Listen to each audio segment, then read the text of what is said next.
प्यारे बच्चों, आपका हमारे YouTube channel method two point में स्वागत है। आज हम कक्षा 12 का 2020 में आया हुआ सेट 1 के बाकी बचे हुए क्वेश्चन को देखेंगे, जिसका कोड 324 XA है। इससे पहले हम इसके कुछ क्वेश्चन जो हैं पार्ट 1 में कर चुके हैं और उससे पहले हम 2022 के और 2023 के सभी सेट लगा चुके हैं। तो बच्चों, आज हम इसके बाकी बचे हुए क्वेश्चन को देखेंगे। अगर आपने चैनल को अब तक सब्सक्राइब नहीं किया है तो चैनल को सब्सक्राइब कर लीजिए। तो चलिए शुरू करते हैं। तो देखिए बच्चों, चलते हैं नेक्स्ट क्वेश्चन पर। सिक्स्थ के कैपर, इससे पहले हम 5 क्वेश्चन पूरे कर चुके हैं पार्ट 1 में। उसकी लिंक मैं डिस्क्रिप्शन में दे दूंगा, वहाँ से आप कर लेना। अब चलते हैं हम छठे के कैपर। देखिए छठे का क्या क्या कहता है। ये कह रहा है कि आपका f of x equals to mod x minus two है ना। और इसका ये जो फंक्शन है ये एक्स बराबर 2 पर सतत है, हमें ये दिखाना है, और अवकलनीय नहीं है, हमें ये दिखाना है। ठीक है ना। तो बच्चों, अगर ये क्वेश्चन वो इस तरीके से ना दे करके ये भी दे सकता है कि मोड एक्स माइनस टू दे दे खाली। ठीक है ना। आपको ये खुद से बनाना पड़ेगा। फिर ये मोड की प्रॉपर्टी होती है। ठीक है ना, कि ये जो चीज़ अंदर है ये पूरी पॉजिटिव होगी जब ये पूरी ग्रेटर देन टू जीरो हो, फिर वहां से टू इधर चला जाएगा। इसी तरह ये पूरी नेगेटिव होगी यानी माइनस में होगी जब ये ही चीज़ x minus two less than two zero हो, यानी x less than two two हो। ठीक है ना, ये आप खुद बना लेना फिर। तो चलिए देखिए शुरू करते हैं। इसको हम लिख सकते हैं ऐसे, x minus two if x is greater than equal to two, x minus two पूरा minus if x is less than two two. और ये x बराबर 2 पर सतत है, लेकिन अवकलनीय नहीं है, हमें दिखाना है। तो देखिए हम चलते हैं सततता पर चलते हैं। ठीक है ना। सततता के लिए x बराबर 0 पर हम चेक करते हैं। हमें क्या चेक करना है, लेफ्ट हैंड लिमिट बराबर राइट हैंड लिमिट और बराबर फंक्शन की वैल्यू। ठीक है ना, क्योंकि सतत है हमें दिखाना है। तो देखिए हम सबसे पहले लेफ्ट हैंड लिमिट चेक करते हैं। लेफ्ट हैंड लिमिट क्या होती है, लिमिट x टेंडिंग टू, जिस पॉइंट पर आप निकालें वो लिखिए। हम 2 पर निकालें तो 2 लिखेंगे और ऊपर लगाएंगे माइनस, क्योंकि ये लेफ्ट हैंड लिमिट को रिप्रेजेंट करता है ये। ठीक है ना। और यहाँ पे लिखेंगे एफ ऑफ एक्स। अब देखिए हम क्या जा रहे हैं, मान लीजिए हमारे पास ये नंबर लाइन है और ये एक्स बराबर 2 है। हम यहाँ पर चेक करना चाहते हैं कि एक्स बराबर 2 पर ये फंक्शन सतत है या नहीं है। तो हम क्या करेंगे, हल्का सा इसके लेफ्ट में चेक करेंगे और हल्का सा इसके राइट में चेक करेंगे। ठीक है ना। अगर ये दोनों जगह सेम ही आ रहा है तो इसका मतलब ये फंक्शन सततता के साथ जा रहा है, सतत है बिल्कुल यहाँ पर। ठीक है ना। तो हम क्या करते हैं, लेफ्ट हैंड लिमिट इसके हल्का सा लेफ्ट में चेक करते हैं। लेफ्ट में चेक करने के लिए हम क्या करेंगे, 2 में से कुछ घटाना पड़ेगा हमें। ठीक है ना। तो हम क्या करेंगे, 2 में से एक हल्की सी वैल्यू हम घटा देते हैं एच। हम एक्स की जगह क्या रख देते हैं, 2 में से हल्की सी वैल्यू एच घटा देते हैं और लिखते हैं एक्स बराबर 2 माइनस एच। अब देखिए x की वैल्यू 2 तक जा रही थी, तो यानी इसका मतलब x बराबर 2 आ जाएगा और 2 माइनस एच, 2 से 2 कट जाएगा, h बराबर 0 आ जाएगा। तो यहाँ से जो लिमिट बनी वो क्या बनी, h टेंडिंग टू 0 आ जाएगा। ठीक है ना। तो इसलिए हम क्या करेंगे, इसको हम लिमिट को टेंड करा देंगे h टेंडिंग टू 0 और f में रख देंगे हम 2 माइनस एच। ठीक है। अब देखिए लेफ्ट हैंड लिमिट है आपकी, इसको जब हम सॉल्व करते हैं तो अब ये देखिए 2 से छोटा फंक्शन कहाँ पे है, जब x की वैल्यू 2 से छोटी है तो वहाँ फंक्शन कैसा है, जब x की वैल्यू 2 से छोटी है तो फंक्शन वहाँ पर ये है माइनस एक्स माइनस टू। तो यहाँ पे x की जगह ये 2 माइनस एच रख दो बस। ठीक है। तो ये लिखते हैं हम वापस, लिमिट h टेंडिंग टू 0, ये हो जाएगा माइनस, और इस x की जगह रखेंगे हम 2 माइनस एच माइनस टू। ठीक है। अब देखिए क्या हो जाएगा, ये हो जाएगा आपका लिमिट h टेंडिंग टू 0। अब ये जो माइनस है ये अंदर जाएगा, माइनस टू हो जाएगा, और ये माइनस प्लस एच हो जाएगा, माइनस टू प्लस एच, और फिर ये माइनस इसको भी माइनस कर देगा, क्या हो जाएगा, माइनस माइनस प्लस टू। अब देखिए क्या हो जाएगा, इस 2 से 2 कैंसिल आउट हो जाएगा, जीरो में लिमिट रखेंगे यानी एच की जगह जीरो रख देंगे तो पूरा जीरो हो जाएगा। ठीक है ना। इसी तरीके से हम क्या करेंगे, राइट हैंड लिमिट निकालते हैं। राइट हैंड लिमिट को हम कैसे लिखते हैं, लिमिट एक्सटेंडिंग टू 2 प्लस, यानी 2 के हल्का सा राइट में, तो उसको हम कैसे लिखेंगे, limit h tending to 0 f of 2 plus h, यानी 2 में हल्का सा हमने कुछ जोड़ दिया। तो जब 2 में हल्का सा हमने जोड़ा तो यानी x की वैल्यू 2 से बड़ी आई। जब x की वैल्यू 2 से बड़ी है तो फंक्शन क्या है, x माइनस टू है। तो यहाँ x की जगह क्या रख दो, 2 प्लस एच रख दो। तो ये क्या हो जाएगा, limit h tending to 0 2 plus h और माइनस टू, 2 से 2 हट जाएगा, h की वैल्यू यहाँ पे जब पुट करेंगे तो जीरो आ जाएगी। ठीक है ना। तो यानी लेफ्ट हैंड लिमिट भी जीरो आ रही थी, राइट हैंड लिमिट भी जीरो आ रही है। अब बस फंक्शन की वैल्यू चेक कर लो, फंक्शन की वैल्यू यानी x बराबर 2 पर फंक्शन क्या है। जब x बराबर 2 है तब कौन सा फंक्शन है, तब भी यही फंक्शन है ना। तो हम क्या करेंगे, यहाँ पे 2 रख देंगे तो यहाँ पे भी 2 रखेंगे, यहाँ ये तो है ही पहले से ही, तो ये क्या हो जाएगा, 2 माइनस 2 हो जाएगा, तो इसका मतलब ये भी जीरो आ जाएगा। अब देखिए left hand limit, right hand limit और फंक्शन की वैल्यू तीनों बराबर आ गई, जीरो आ गई। तो हम क्या लिखेंगे, हम ये लिख देंगे कि limit extending to 2 f of x, ये हमने लिमिट एक्सटेंडिंग टू 2 रखा, यानी लेफ्ट हैंड लिमिट और राइट हैंड लिमिट जब इक्वल आ जाती हैं तब हम ये लिख देते हैं पूरा, और इक्वल्स टू फंक्शन की वैल्यू, ये दोनों बराबर हैं। इसका मतलब फलन जो है वो x बराबर 2 पर सतत है, x बराबर 2 पर f जो है वो सतत है। ठीक है ना। इसको हम ऐसे भी लिख सकते हैं कि LHL बराबर RHL बराबर फंक्शन की वैल्यू, वो भी एक ही बात है। वो जो LHL बराबर RHL है उन दोनों को बराबर रख के ही ये पूरी लिमिट बनती है। ठीक है ना। तो ये तीनों बराबर आ गई, इसका मतलब x बराबर 2 पर फलन सतत है। अब हमें क्या चेक करना है, अब हमें अवकलनीय चेक करनी है। ठीक है ना, अवकलनीयता के लिए देखते हैं। तो देखिए बच्चों, अवकलनीयता के लिए चलते हैं। सबसे पहले हम फंक्शन की वैल्यू चेक कर लेंगे दो पर। फंक्शन की वैल्यू f2 पर 2 है, हमने जैसे कि पहले निकाली थी, है ना, सेम इसी तरीके से, क्योंकि इसकी जरूरत पड़ेगी। अब लेफ्ट हैंड डेरिवेटिव निकालते हैं। लेफ्ट हैंड डेरिवेटिव क्या होता है, देखिए इसको लिखते हैं हम limit h tending to 0 f of, जिस पे निकाल रहे हैं पॉइंट पे, उसके राइट में देखिए फंक्शन की वैल्यू यानी 2 माइनस एच, और माइनस उस पॉइंट पर फंक्शन की value F of 2 upon minus H, ठीक है ना, ये होता है। अब देखिए एफ ऑफ 2 माइनस एच जैसे कि हमने पीछे रखा था, तो ये क्या हो जाएगा, लिमिट एच टेंडिंग टू 0, यानी 2 से छोटी वैल्यू एक्स की कहाँ पर है, यहाँ पर है, तो फंक्शन ये है, तो एक्स में 2 माइनस एच रख दो यहाँ पर, तो ये हो जाएगा माइनस 2 माइनस एच और माइनस 2, ये तो हुई इसकी वैल्यू, माइनस एफ ऑफ 2 की वैल्यू, एफ ऑफ 2 की वैल्यू कितनी है, ये वाली, सॉरी जीरो आई थी ना, वहाँ पर जीरो आई थी, जीरो, तो ये रख देंगे माइनस के 0 और अपॉन में आ जाएगा माइनस के h।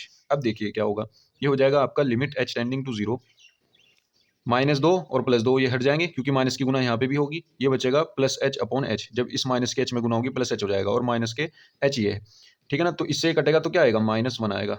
अब चलते हैं आगे, sorry left hand derivative not equal to right hand derivative आना चाहिए, तो अब चलते हैं राइट हैंड डेरिवेटिव पर। राइट हैंड डेरिवेटिव हमारा क्या होता है, limit h tending to 0 f of 2 plus h, यहाँ पे हम 2 के राइट साइड में जा रहे हैं इसलिए 2 में कुछ जोड़ रहे हैं, और यहाँ आ जाएगा एफ ऑफ 2 अपॉन यहाँ पे आता है प्लस एच।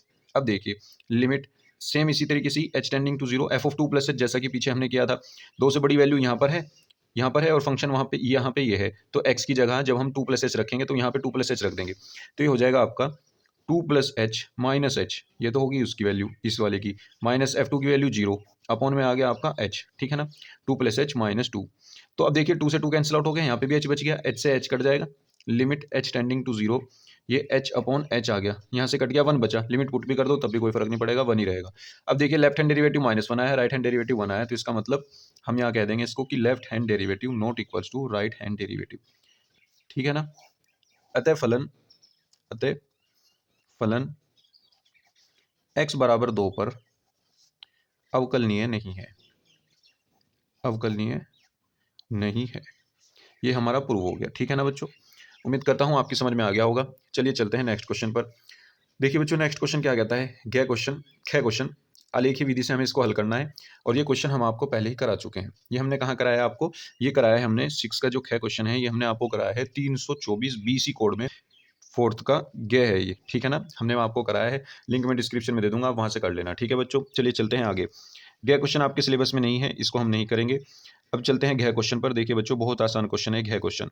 ये कह रहा है कि एक थैले में 5 लाल और 5 काली गेंदें हैं, 5 लाल 4 काली 3 सफेद गेंदें हैं। यदि एक के बाद एक 3 गेंद निकाली जाएं तथा निकाली गई गेंदों को पुनः थैले में वापस नहीं रखा जाता है, तो तीनों गेंदों के लाल निकलने की प्रायिकता ज्ञात कीजिए। देखो बच्चों बहुत आसान क्वेश्चन है। हमारे पास क्या है, एक थैला है और उस थैले में 5 लाल 4 काली 3 सफेद गेंदें पड़ी हुई हैं, यानी टोटल कितनी हो गई, 5 4 9 और 3 12 गेंदें टोटल उसमें पड़ी हुई है, ठीक है ना। मान लीजिए हमारे पास एक ये थैला है और इस थैले में हमारे पास कितनी, 5 तो लाल गेंदें हैं, 4 काली गेंदें हैं ब्लैक, और 3 वाइट गेंदें हैं यानी सफ़ेद, ठीक है ना, टोटल 12 गेंदें हैं इसमें। अब उसने कहा एक के बाद एक 3 गेंद आपको निकालनी है। मान लीजिए आपने एक इसमें हाथ दिया और एक गेंद निकाली और उसको निकाल करके बाहर रख दी, फिर दूसरी निकाली इसको बाहर रख दी, फिर तीसरी निकाली इसको, ऐसे करके 3 निकालनी है, और उन तीनों गेंदों के लाल निकलने की प्रायिकता हमें ज्ञात करनी है, ठीक है ना। तो हम यहाँ कहेंगे थैले में कुल गेंद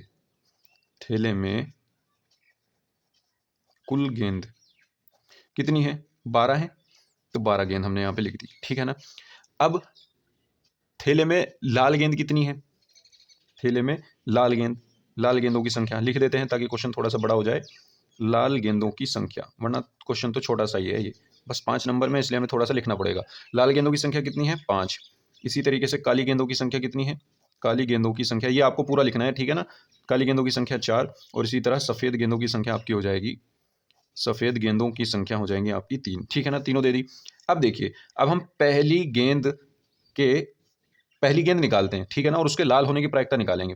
अब देखिए पहली गेंद के लाल होने की प्रायिकता, पहली गेंद लाल होने की प्रायिकता, ठीक है ना, प्रायिकता ऑफ पहली गेंद लाल होना। अब देखिए हमारे फेवर में कितनी है लाल गेंद, उसमें 5 है, तो 5 में से अगर एक भी आ जाए तो हमारे अनुकूल परिणाम होगा, और कुल गेंदें कितनी है उसमें 12, तो 5/12 हो गई। अब देखिए दूसरी गेंद के लाल होने की प्रायिकता क्या होगी, पहली गेंद हमने वो निकाल करके बाहर रख दी, अब ठीक है, अब उसे दोबारा थैले में नहीं डाली, बाहर रख दी, तो दूसरी गेंद लाल होना इसकी क्या प्रायिकता है। अब देखिए जो एक गेंद हम निकाल के रख चुके हैं बाहर, तो एक कम हो गई, जो लाल हैं उसमें से भी एक कम हो गई, अब तो 4 बची, तो हमारे फेवर में 4 हैं, और टोटल में से भी एक कम हो गई क्योंकि 12 थी, एक निकाल करके तो हमने बाहर रख दी, तो अब की बार 11 बची, ठीक है ना। तो 4/11 संभव परिणाम अपॉन कुल परिणाम, ठीक है ना, प्रायिकता ऐसे निकलती है। तीसरी गेंद निकालेंगे, तो तीसरी गेंद के भी लाल होने की प्रायिकता क्या होगी, तीसरी गेंद का लाल होना, तो ये क्या हो जाएगी, अब देखिए एक एक और कम कर दीजिए, ठीक है ना, क्योंकि 2 निकाल कर तो हमने बाहर रख दी, अब वो अंदर तो वापस गई नहीं, तो अब की बार लाल कितनी बची, 3 बची, तो ये हमारे संभव परिणाम हो गए, अनुकूल परिणाम हो गए, और कुल संभव परिणाम कितने हैं, 11 में से एक और कम होगी, तो अब की बार 10 बच गई, ठीक है ना। अब इन तीनों गेंदों के एक साथ होने की प्रायिकता हमें निकालनी थी, है ना, तीनों गेंदों के लाल निकलने की प्रायिकता, अलग अलग नहीं पूछा था, तो तीनों की पूछा था उसने, अतः हम यहाँ लिखेंगे प्रायिकता ऑफ तीनों गेंदों के लाल होना, तीनों गेंदों का लाल होना। तो प्रायिकता का गुणन नियम ये कहता है कि इन तीनों की मल्टीप्लाई कर दो, आंसर आपका आ जाएगा, तो 5/12 गुना 4/11 गुना 3/10, ठीक है। तो यहाँ से इसको कैंसिल आउट करेंगे, आंसर हमारा आ जाएगा, देखिए 3 चौक 12 और 4 से 4 कट गया, 5 दूनी 10, तो 1 बटे कितना आ जाएगा, 22 आ जाएगा आपका, 1/22 आपका हो जाएगा आंसर, ठीक है ना बच्चों। बहुत आसान क्वेश्चन है, उम्मीद करता हूँ आप समझ गए होंगे। चलिए चलते हैं नेक्स्ट क्वेश्चन पर। तो देखिए बच्चों, चलते हैं नेक्स्ट क्वेश्चन पर। अगला क्वेश्चन पर ये कहता है कि सदिश ए और बी पर लंब इकाई सदिश ज्ञात कीजिए और इनके बीच के कोण की ज्या ज्ञात कीजिए। देखिए सबसे पहले हम क्या करेंगे, दिए गए सदिश लिख लेंगे, ठीक है ना। हमारे पास ए वेक्टर दे रखा है, इसने कितना 2i कैप माइनस जे कैप प्लस के कैप, और बी वेक्टर दे रखा है, इसने कितना 3i cap plus 4j cap और माइनस के कैप, ठीक है ना। अब देखिए हम क्या करेंगे, हमारे पास इकाई सदिश निकालना है, तो उसमें ए क्रॉस बी की जरूरत पड़ती है, यानी ए और बी के सदिश गुणनफल की। तो ए क्रॉस बी निकालते हैं, सदिश गुणनफल निकालते हैं, कैसे निकलेगा, सारणिक से आई जे और के, तो ये क्या हो जाएगा 2 माइनस 1 और 1, जो इसके मल्टीपल है आई जे के वो यहाँ रख दीजिए, फिर बी वाले मल्टीपल रख दीजिए 3 4 और 1 माइनस के, है ना। इसको सॉल्व कीजिए, जब इसको सॉल्व करेंगे तो क्या आएगा, आई कैप की रो कॉलम छोड़ दीजिए, 1 माइनस 4 माइनस 3, 1 माइनस 4 माइनस 3 आ जाएगा, फिर माइनस के जे आएगा, ये वाला सॉरी, ये वाला माइनस के जे कैप, और इसका रो इसका कॉलम छोड़ दीजिए, -2 -3 -5 आ जाएगा, फिर प्लस के कैप आएगा, और इसका कॉलम इसकी रो छोड़ दीजिए, 4 दूनी 8 -3, तो सॉरी 4 दूनी 8, ये हो जाएगा आपका 4 दूनी 8, और माइनस के माइनस माइनस प्लस के 3 11, है ना, ये 11 हो जाएगा, 11 के, तो आपका ओवरऑल आ जाएगा माइनस के 3 आई कैप माइनस माइनस प्लस 5 जे कैप और प्लस के 11 के कैप, ठीक है। ये आपका हो गया ए क्रॉस बी। अब आपको क्या करना है, इसका परिमाण भी निकालना है, इसके परिमाण की जरूरत पड़ेगी, तो ये हो जाएगा ए क्रॉस बी का परिमाण अंडर रूट -3 का स्क्वायर 9 प्लस 5 का स्क्वायर 25 और प्लस 11 का स्क्वायर 121, तो सबको जोड़ेंगे तो क्या आ जाएगा अंडर रूट 155, ठीक है ना। हमें क्या निकालना है, लंब इकाई सदिश। लंब इकाई सदिश क्या होता है, लंब इकाई सदिश, लंब इकाई सदिश आपका जो होता है वो होगा n cap equals to a cross b, a cross b जो आपने निकाला है उसके अपॉन में इसका परिमाण ए क्रॉस बी का, ठीक है ना। तो रख देंगे यहाँ पर, ये क्या हो जाएगा आपका n cap equals to a cross b आपके पास क्या है, ये पूरा है, माइनस के 3 आई कैप प्लस के 5 जे कैप और प्लस के 11 के कैप, ये तो हो गया ए क्रॉस बी, और इसका परिमाण हो गया अंडर रूट 155, ठीक है। ये आपका हो गया एक आंसर। अब चलेंगे आगे, उसने कहा है कि इसकी साइन जया भी निकालिए, ठीक है ना। अब साइन जया क्या होगी, देखिए देखिए साइन जया होती है sine theta equals to sine theta, sine जया मतलब जया को साइन कहते हैं, तो साइन थीटा निकालना है हमें, तो साइन थीटा होता है आपका, साइन थीटा होता है आपका ए क्रॉस बी का मोड, क्या आ जाएगा ए क्रॉस बी का मोड, ए क्रॉस बी का मोड अपॉन ए का मोड और बी का मोड, ठीक है। अब देखिए ए क्रॉस बी का मोड तो 155 हो ही गया, जैसे कि हमने ऊपर निकाला था, ये रहा ए क्रॉस बी का मोड यानी इसका परिमाण। इसी तरह ए का परिमाण हमें निकालना है, ए का परिमाण निकालते हैं अंडर रूट, देखिए ए क्या है अपने पास, ए है अपने पास ये 2 का स्क्वायर माइनस 1 का स्क्वायर प्लस 1 का स्क्वायर, तो कितना हो जाएगा 2 दूनी 4 माइनस 1 का स्क्वायर 1 और प्लस 1 का स्क्वायर भी 1, फिर अंडर रूट। इसी तरह बी के अंदर जितने भी बी के अंदर हैं, देखिए ये जो है आपके 3 का स्क्वायर कितना आ जाएगा, 3 का स्क्वायर 9 प्लस 4 का स्क्वायर 16 और फिर माइनस 1 का स्क्वायर 1, ठीक है ना। तो ये कितना हो जाएगा, देखिए ये हो जाएगा आपका अंडर रूट 155 अपॉन ये हो जाएगा अंडर रूट 6 और ये हो जाएगा अंडर रूट 26, अंडर रूट कितना हो जाएगा 16 9 25 और 1 26, ठीक है ना। अब ये क्या हो जाएगा अंडर रूट 155 और 26 की 6 में करेंगे तो आ जाएगा आपका अंडर रूट 156, ठीक है ना। ये आ जाएगा आपका, क्या आ जाएगा, ये साइन थीटा आ जाएगा, ठीक है बच्चों। ये आपका क्या हो जाएगा, ये आपका हो जाएगा आंसर। उम्मीद करता हूँ आपकी समझ में आ गया होगा, बहुत ईजी क्वेश्चन था। तो चलिए चलते हैं नेक्स्ट क्वेश्चन पर। तो देखिए बच्चों, चलते हैं नेक्स्ट क्वेश्चन पर। चाहे क्वेश्चन आपके सिलेबस में नहीं है, इसको हम नहीं करेंगे। सातवें का क्या क्वेश्चन हम आपको पहले करा चुके हैं, ये हमने आपको कहाँ कराया है, सातवें का क्या हमने कराया है 324 AX कोड में, सातवें का क्या हमने आपको वहाँ पर कराया है, ठीक है ना। और ख क्वेश्चन जो है ये भी हमने ख का फर्स्ट जो है ये भी हमने करा रखा है 324 FI में, 324 FI में फोर्थ का गे करा रखा है, ठीक है ना। मैं लिंक डिस्क्रिप्शन में दे दूंगा, आप वहाँ से इसको कर लेना। अब चलते हैं आगे ख के दूसरे क्वेश्चन पर।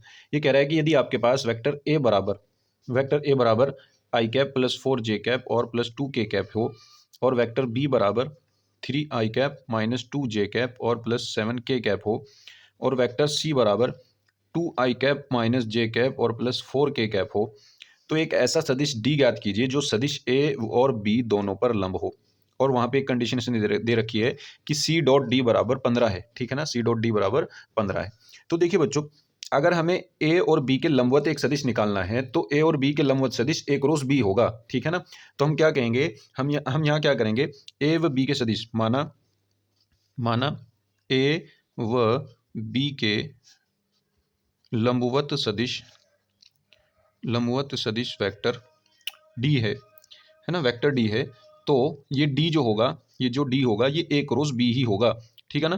क्योंकि देखिए, मानिए आपके पास ये ए है या ये वाला ए है, ये वाला बी वेक्टर है और ये आपके पास डी वेक्टर है, ठीक है ना। तो ये एक दूसरे के लंबवत तभी होंगे, ठीक है ना। देखिए, ये ए बी के लंबवत है, बी डी के लंबवत है ना, अगर ये तीनों अलग अलग वेक्टर हैं, ठीक है ना। इस तरीके से तीन अलग अलग एक दूसरे के लंबवत वेक्टर तब होंगे। तो ए क्रॉस बी का प्रोडक्ट जो आएगा वो डी के लंबवत आएगा, वो डी के बराबर आएगा। तो डी बराबर ए क्रॉस बी होगा, ठीक है ना, डी बराबर ए क्रॉस बी होगा, तभी तो एक दूसरे के लंबवत होंगे, इसलिए हम ए क्रॉस बी फाइंड करेंगे। तो ए क्रॉस बी फाइंड हम किस तरीके से करेंगे, सारणिक के थ्रू, ठीक है ना। अब देखिए सारणिक बनाते हैं, आई कैप जे कैप और के कैप। ए का आई कैप ये है, ए के 1 4 और 2, इनके मल्टीपल लिख लीजिए 1 4 2, जैसे हम पिछले क्वेश्चन में लिखे थे। और बी के क्या है, 3 - 2 7, 3 - 2 और 7, ठीक है। इसी तरह इसको भी सॉल्व कर लीजिए, पहली रो के सापेक्ष सॉल्व कर लेंगे, प्रसार कर लेंगे इसका। तो आई कैप की रो और कॉलम छोड़ दीजिए, 7 चौक 28 माइनस माइनस प्लस 2 दूनी 4, तो 28 और 4 कितने हो गए, 32, तो ये आ जाएगा 32 माइनस के जे कैप, रो और कॉलम छोड़ दो, 7 एकम 7 माइनस 6 तो 1 आ गया, प्लस के कैप, इसकी रो इसका कॉलम छोड़ दो, -2 -12 -14, तो आपका ये क्या हो जाएगा, आपका डी वेक्टर जो हो जाएगा, डी वेक्टर वो हो जाएगा 32 आई कैप माइनस जे कैप माइनस 14 के कैप, ठीक है ना। ये आपका डी वेक्टर हो जाएगा। अब यहाँ पे आपको ये लिखना है, चूंकि इसने कंडीशन और दी है कि अगर सी डॉट डी बराबर 15 हो तो क्या हो, तो क्या हो, तो हमें ये निकालना है। अब हम क्या करेंगे, माना चूंकि हम ये मान लेंगे कि जो आपका डी वेक्टर है ये के इंटू ये डी वेक्टर होगा, 32 आई कैप माइनस जे कैप माइनस 14 के कैप। ये हमने क्यों माना है, देखिए हमने ये इसलिए माना है क्योंकि जो ए है और जो बी है उन दोनों के लंबवत ये डी है, तो ये डी ए क्रॉस बी के समांतर होगा, ए क्रॉस बी के समांतर होगा। तो ये इस तरीके का एक मल्टीपल अगर हम इसमें लगा दें, कांस्टेंट लगा दें, तो ये आएगा तो इसके जैसा ही, बस इससे थोड़ा बड़ा हो सकता है या छोटा हो सकता है, ठीक है ना, लेकिन रहेगा तो समांतर ही, ठीक है ना। तो हम क्या करेंगे, हम इसकी कंडीशन ये लगा करके चलेंगे, यहाँ से बस हम के की वैल्यू निकाल लेंगे और फिर आंसर रख देंगे, ठीक है ना। तो उसने क्या दिया है, उसने दिया है आपको सी डॉट डी बराबर 15, सी डॉट डी बराबर क्या दिया है, 15 दिया है, तो हम यहाँ पे 15 रख देते हैं। अब देखिए सी की वैल्यू आपके पास कितनी है जो उसने दी थी, देखिए ये दिया था 2 आई कैप माइनस जे कैप प्लस 4 के कैप, यहाँ रख दो 2 आई कैप माइनस जे कैप प्लस 4 के कैप, और इसके साथ डी वेक्टर डी क्या है आपके पास, ये रहा पूरा, तो के आप बाहर लिख दो और इसको लिख दो 32 आई कैप माइनस जे कैप माइनस 14 के कैप, और इक्वल्स टू कितना आ जाएगा 15। यहाँ से हमें क्या करना है, के की वैल्यू फाइंड करनी है, तो के इंटू देखिए आई की आई में होगी 1 हो जाएगा, तो 32 दूनी 64, जे की जे में 1 हो जाएगा माइनस माइनस प्लस 1, के की के में 1 हो जाएगा, 14 चौके 56, तो ये कितना हो जाएगा 15। अब देखिए ये आ जाएगा के इंटू 64 प्लस 65, 65 माइनस 56, कितने बचेंगे, ये बच जाएगा आपका 65 में से 56 गए 9 बचेंगे, तो के इंटू 9 इक्वल्स टू 15, और यहाँ से के की वैल्यू आ जाएगी 15/9, 3 तिया 9, 3 चौक 3 पंजे 15, तो ये आ जाएगा के की वैल्यू के बराबर 5/3, ठीक है ना। अब ये के की वैल्यू 5/3 वापस इसमें रख के आंसर दे दो बस, तब हमारे पास जो डी वेक्टर एक्चुअली में होगा वो ये होगा 5/3 32 आई कैप माइनस जे कैप माइनस 14 के कैप, ठीक है ना। ये हो जाएगा आपके पास और ये आपका हो जाएगा आंसर। उम्मीद करता हूँ आपकी समझ में आ गया होगा। तो चलिए चलते हैं नेक्स्ट क्वेश्चन पर।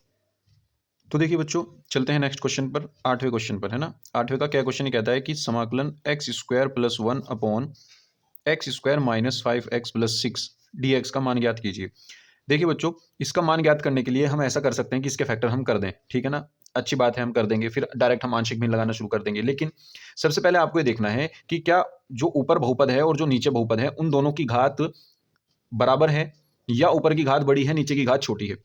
अगर ये दोनों कंडीशन है, या तो ऊपर की घात बड़ी नीचे की घात छोटी है, या दोनों की घात बराबर है, तो सबसे पहले आप ऊपर वाले को नीचे वाले के बहुपद से डिवाइड कीजिएगा, ठीक है ना। अगर ऊपर की घात छोटी है नीचे की घात बड़ी है, तब आप डायरेक्ट कर सकते हैं, मतलब आंशिक भिन्न लगा सकते हैं। लेकिन जब भी दोनों की घात सेम आ जाए या ऊपर की बड़ी नीचे की छोटी घात आ जाए तो हमें क्या करना होगा, सबसे पहले डिवाइड करना होगा, ठीक है ना। तो हम क्या करेंगे, एक्स स्क्वायर प्लस वन को सबसे पहले डिवाइड करेंगे, एक्स स्क्वायर प्लस वन को। आप इसको साइड में रफली सॉल्व कीजिएगा, ठीक है ना।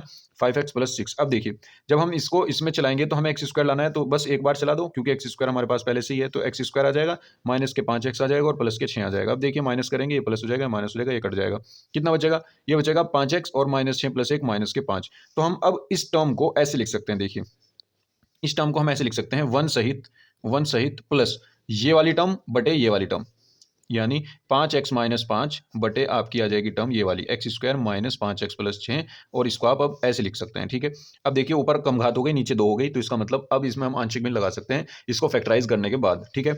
तो देखिए ये क्या हो जाएगा आपका, ये हो जाएगा आपका ऐसा, इसको हम ऐसे लिख सकते हैं, 1 dx अलग कर देंगे और प्लस इसको हम अलग कर देंगे, यहाँ से 5 कॉमन ले लेते हैं और ये आ जाएगा x माइनस, बल्कि 5 को भी यहीं लिख लो, x-1 अपॉन ये आ जाएगा x square minus 5x plus के 6, ठीक है ना।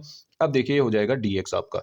देखिए बच्चों अब आप इसको क्या करो, इसको अलग से i मान लो, ठीक है ना। इसको i मान करके चलो, हम क्या करेंगे इसमें लिख देंगे, ये तो x हो गया अगर समाकलन कर दूं मैं, प्लस इसको मैं i मान लेता हूं, ठीक है, और इसको बना लेता हूं समीकरण नंबर 1। अब इस i को अलग से लेकर के चलते हैं, माना i बराबर ये है आपके पास, क्या था ये समाकलन 5 × x-1 upon x square minus 5x+6। इसको हम लिख सकते थे, इसको हम लिख सकते हैं x-3 और x-2। जब आप इसके फैक्टर करोगे तो ये आ जाएगा नीचे वाले के। अब देखिए इसको अलग से लेकर के चलते हैं, 5 × x-1 अपॉन x-3 और x-3 और x-2 को अलग से लेकर के चलते हैं। इसको क्या होगा, हम आंशिक भिन्न में ऐसे लिख सकते हैं, 1 अपॉन x-3 पहला फैक्टर प्लस b अपॉन दूसरा फैक्टर x-2। अब इसको हम कैसे सॉल्व करेंगे, 5 × x-1 और equals to a into x-2 plus b into x-3, ठीक है। अब देखिए यहाँ पे हम क्या करेंगे, अलग अलग पुट करेंगे। एक बार x की वैल्यू 2 पुट कर देंगे ताकि ये वाला 0 हो जाए, b की वैल्यू निकल जाए। एक बार x की वैल्यू 3 पुट कर देंगे ताकि ये 0 हो जाए पूरा और a की वैल्यू निकल जाए, ठीक है ना। तो हम क्या करेंगे, पुट x इक्वल्स टू 2, है ना। हमने पुट x इक्वल्स टू 2 किया, इसको हम मान लेते हैं समीकरण नंबर 2, ठीक है।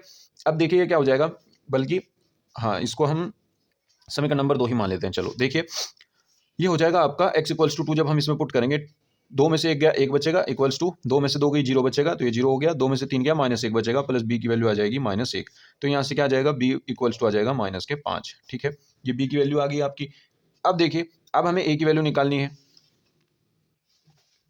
तो इसके लिए हम क्या करेंगे, हम अब की बार x की वैल्यू 3 पुट कर देंगे ताकि ये वाला जो टर्म है ये 0 हो जाए और a की वैल्यू आ जाए। तो हम क्या करेंगे, पुट x इक्वल्स टू 3, है ना। हमने x की वैल्यू 3 पुट करी तो आ गया 5 इंटू 3 में से 1 गया 2। अच्छा ये समीकरण 2 में पुट करना है ना, समीकरण 2 में, समीकरण 2 में, यहाँ पे भी समीकरण 2 में, है ना। अब दोबारा फिर समीकरण 2 में ही पुट करेंगे तो ये क्या हो जाएगा, जब हम 3 पुट करेंगे 3 में से 1 गया 2 आ जाएगा, इक्वल्स टू a की वैल्यू और 3 में से 2 गया 1 आ जाएगा, प्लस b इंटू यहाँ पे 3 में से 3 गया 0 हो जाएगा। अब a की वैल्यू क्लियरली यहाँ से कितनी आ गई, a की वैल्यू आ गई पूरी 10। अब देखिए ये a और b की वैल्यू यहाँ रख करके इसका समाकलन कर देंगे तो ये आ जाएगा i, है ना। तब हम क्या लिखेंगे, तब अब हम क्या करेंगे, तब तब देखिए ये जो समाकलन है ये वाला, ये यही तो है, बस हमने इसका समाकलन नहीं किया। तो अगर मैं इसका समाकलन कर दूं ये पूरी टर्म i बन जाएगी, है ना। तो हम क्या करते हैं, हम लिखते हैं इसको, तब i बराबर समाकलन ये हो जाएगा 5 × x-1 अपॉन x-3 और x-2।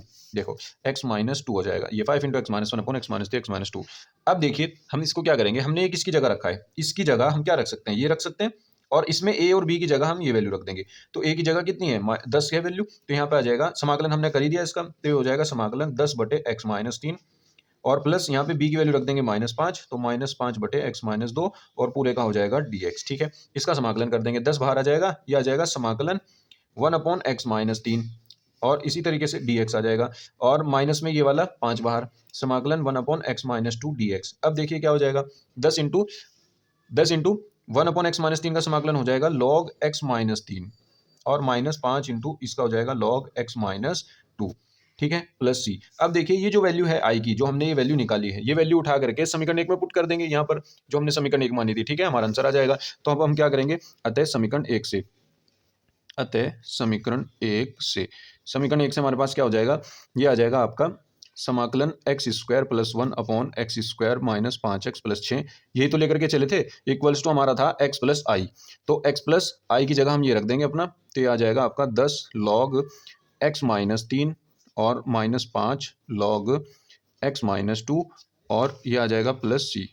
अब देखिए यहाँ से हम क्या करेंगे, हम इसमें से 5 कॉमन लेंगे, ठीक है। ये बनेगा x और प्लस 5, 5 हमने कॉमन ले लिया तो यहाँ पे 2 बचेगा और वो 2 हम इसके ऊपर पहुँचा देंगे यहाँ, तो ये हो जाएगा log x माइनस 3 का स्क्वायर और ये आ जाएगा आपका माइनस के log x माइनस 2, माइनस के है तो log m अपॉन n हो जाएगा, तो log m अपॉन n कर देंगे यानी x माइनस 2 कर देंगे इसको, यहाँ से यहाँ ना लिख करके प्लस c हो जाएगा। ये आपका हो जाएगा आंसर, ठीक है ना बच्चों। उम्मीद करता हूँ आपकी समझ में आ गया होगा। चलिए चलते हैं नेक्स्ट क्वेश्चन पर। तो देखिए बच्चों नेक्स्ट क्वेश्चन पर चलते हैं, 8वें का ख, है ना। तो देखिए इसका फर्स्ट जो पार्ट है 8वें के ख का, ये हम पहले भी कर चुके हैं। ये हमने कहाँ किया है, ये हमने 324 FI में किया है, 324 FI में 5वें का गया क्वेश्चन है ये, ठीक है ना। तो इसको वहाँ से आप इसको कर लेना, ठीक है ना। मैं लिंक डिस्क्रिप्शन में इसकी दे दूंगा। चलिए चलते हैं सेकंड क्वेश्चन पर। ये कह रहा है कि 52 ताशों की एक गड्डी में से एक के बाद एक पत्ते, 2 पत्ते निकाले जाते हैं, मतलब एक पत्ता निकाला फिर उसके बाद दूसरा निकाला, इस तरीके से। यदि उन्हें निकालने के बाद पुनः ताश की गड्डी में नहीं रखा जाता, मान लो आपने एक ताश का पत्ता निकाला और साइड में रख दिया, फिर दूसरा निकाला, इस तरीके से निकाला, तो दोनों पत्ते पान के होने की प्रायिकता ज्ञात कीजिए। तो बच्चों मैं आपको बता दूं, 52 पत्तों में पान के 13 पत्ते होते हैं, ठीक है ना। तो जब हम पहली बार पान का पत्ता निकालेंगे तो पहले पत्ते के पान के होने की प्रायिकता 13 में से लेंगे, तो 13/52 होगी। फिर दूसरे के निकालेंगे पत्ते की और फिर दोनों को मल्टीप्लाई कर देंगे, जैसा कि हमने पीछे एक प्रायिकता का क्वेश्चन किया था, सेम इसी तरीके से ये होगा। तो देखिए कैसे करेंगे इसको हम, सबसे पहले हम लिखेंगे माना, 2 घटना मान लेते हैं, माना घटनाएं। घटनाएं क्या है, एक घटना हमने मान ली कि पहले पत्ते का पान होना, पहले पत्ते के पान का होना, कि पान का पत्ता है, पान का होना।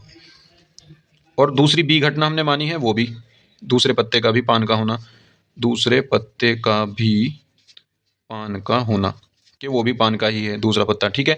अब देखिए पहले पत्ते के पान के होने की प्रायिकता क्या होगी, अगर मैं देखता हूं तो वो हो जाएगी P ऑफ A, पहले पत्ते के पान के होने की प्रायिकता। तो ये होती है हमारे अनुकूल परिणाम बटे कुल संभव परिणाम, है ना, कुल संभव परिणाम। वही आपको अगर पता हो, यानी कुल संभव परिणाम यानी number of element in S यानी सैंपल स्पेस में, और नंबर ऑफ एलिमेंट इन अपनी घटना में जो भी घटना है, और number of element in S यानी टोटल कितने हैं। अब देखिए ए के अंदर जितने भी एलिमेंट हैं, जितने भी टोटल हैं, ये छोड़िए आप बस ये देख लीजिए अनुकूल परिणाम कितने हैं, यानी पान के पत्ते आपके पास कितने हैं, 13 हैं, बटे कुल परिणाम यानी कुल कितने पत्ते हैं, 52 है, तो 52 13/52 आ गई इसकी प्रायिकता, यानी 13 चौके 52 1/4 आ गई, ठीक है ना। अब देखिए अब वो कह रहा है कि दूसरे पत्ते का पान का होना, यानी पहला पत्ता जो हमने निकाला था वो तो निकल गया, अब उसे रख दिया, ठीक है ना। तो अब दूसरे पत्ते के पान के होने का निकालना, यानी पहले पत्ते को तो हम निकाल चुके, दूसरा पत्ता भी पान का होने की प्रायिकता हमें निकालनी है। वो क्या होगी, सेम इसी तरीके से ही हमारे पास अब पान के कितने पत्ते हैं, एक तो निकल करके हमने बाहर रख दिया, बचे कितने, अब 12 बचे, है ना। तो 12 अपने अनुकूल परिणाम है, और कुल संभव परिणाम कितने हैं, 52 में से एक पत्ता तो हमने निकाल ही दिया, तो कितने बचे अब हमारे पास, 51 बचे, ठीक है ना। तो ये हो जाएगा 3 चौक 12 और 17 51, है ना, 3 एकम 3 3 7 21, तो 4/17 हो गई। अब देखिए आपको क्या निकालना है, दोनों पत्तों का एक साथ की बात थी ना, क्योंकि दोनों घटनाएं इनमें प्रायिकता गुणन नियम लग जाएगा, या आप सशर्त प्रायिकता का भी लगा सकते हैं, जैसे कि हमने ये लगाया। तो हम जानते हैं वी नो दैट ये क्या हो जाएगा आपका, P of B over A equals to P of A intersection B upon P of A, ठीक है ना। यहाँ से हमें ये निकालना है P of A intersection B, तो P of A intersection B जो आ जाएगा वो आ जाएगा P of B over A into P of A, ठीक है। ये कितनी हो जाएगी, ये हमारी 4/17 है, ये हमारी कितनी है, ये 1/4 है, तो ओवरऑल कितनी आ जाएगी 1/17 आपका हो जाएगा आंसर, ठीक है बच्चों। उम्मीद करता हूँ आप समझ गए होंगे। चलिए चलते हैं नेक्स्ट क्वेश्चन पर। बच्चों 9th का क्या क्वेश्चन आपके सिलेबस में नहीं है, अब इसको हम नहीं करेंगे, ठीक है ना। ख क्वेश्चन पर चलते हैं 9th के। ख क्वेश्चन क्या कहता है, ये कह रहा है कि dy/dx plus 2y equals to sine x, इसका आपको क्या निकालना है, व्यापक हल निकालना है। तो देखिए बच्चों ये आपको किस फॉर्म की दिख रही है, इस फॉर्म की दिख रही है, dy/dx plus py equals to q से, इससे तुलना कर दो इसकी, ठीक है ना। इससे तुलना करने पर, तो जब हमने तुलना कर दी तो यहाँ से p क्या निकल के आया, p2 आ गया जो y के इंटू में है, और q पूरा ये है, तो q की वैल्यू कितनी आ गई, साइन x आ गई, ठीक है ना। अब देखिए सबसे पहले हम इसमें क्या निकालते हैं, इंटीग्रेशन फैक्टर निकालते हैं, इंटीग्रेटिंग फैक्टर यानी समाकलन गुणांक। समाकलन गुणांक क्या होता है, e की पावर p dx, तो ये क्या हो जाएगा, e की पावर 2dx, 2 बाहर आ जाएगा, 1 का x हो जाएगा, तो ये हो जाएगा e की पावर x, ठीक है ना। अब देखिए आपके पास हल निकालेंगे समीकरण का व्यापक हल। समीकरण का व्यापक हल जो होगा वो होगा y into I F equals to, ये हो जाएगा आपका समाकलन q into I F into d x plus C, तो ये हो जाएगा y इंटू ई की पावर x इक्वल्स टू समाकलन q की वैल्यू क्या है आपके पास, साइन x, तो यहाँ पे साइन x रख देंगे, और इंटू ई की पावर x है, सॉरी ये ई की पावर 2 ई की पावर एक्स है, तो ये हो जाएगा ई की पावर 2x dx प्लस सी, ठीक है ना। अब देखिए यहाँ पे ई की पावर 2x और साइन एक्स का समाकलन अलग से आपको करना पड़ेगा, ठीक है ना। तो आप इसको अलग से आई मान करके कर लेना, ठीक है ना, क्योंकि ये फंक्शन ऐसा है, ये चलता रहेगा और वापस से यही घूम करके आ जाएगा। तो इसमें जब भी ऐसा फंक्शन आपको मिले कि जो चलता रहे और वापस से घूम करके वही आ जाए, तो उसको आई मान करके आप करेंगे तो ईजी पड़ेगा, ठीक है ना। लेकिन मैं आपको यहाँ डायरेक्ट एक फॉर्मूला बताता हूँ। जब आपके पास ऐसा कोई फंक्शन आ जाए, समाकलन ई की power a x into sine b x d x, है ना। अगर इस तरीके का आपको कोई फंक्शन आ जाए और उसका आपको समाकलन करना हो तो आप क्या करेंगे, ई की power a x upon under root a square, sorry under root नहीं है, बस a square plus b square, ठीक है ना।